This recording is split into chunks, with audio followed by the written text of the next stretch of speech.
Sariling atin muna. Ito ang may paghikayat na pahayag ni Governor Dr. Helen Tan sa katatapos lamang na paglulunsad ng Tarana sa Quezon.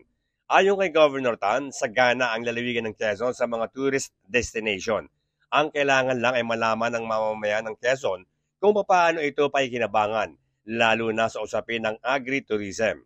Tiniyak pa ng gobernador na magtutuloy-tuloy ang kampanya ng pamahalaang panlalawigan para mapaunlad pa ang turismo ng Quezon.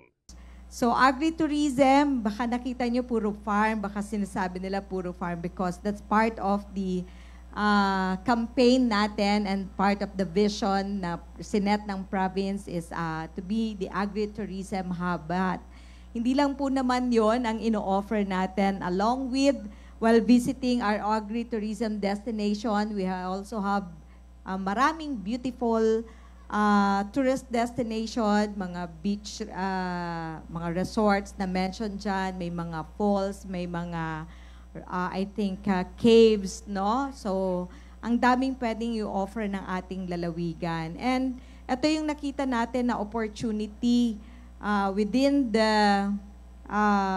reach of our mga kababayan, kalalawigan. Ibig sabihin, nandyan lang sa tabi nila kung nasaan sila, paano nila ito gagamitin para sa pangkabuhayan nila, yung agrikultura na napakayaman natin, at then i-convert ito, i-translate into tourism destination. So yung culture and the arts, di nawawala po yun, no?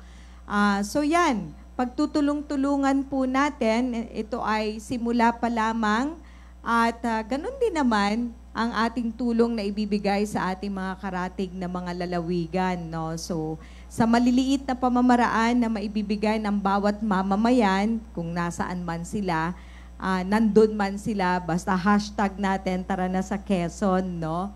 Bert Abrigo nag-uulat para sa DZDG 96.7 Destiny Radio at your service.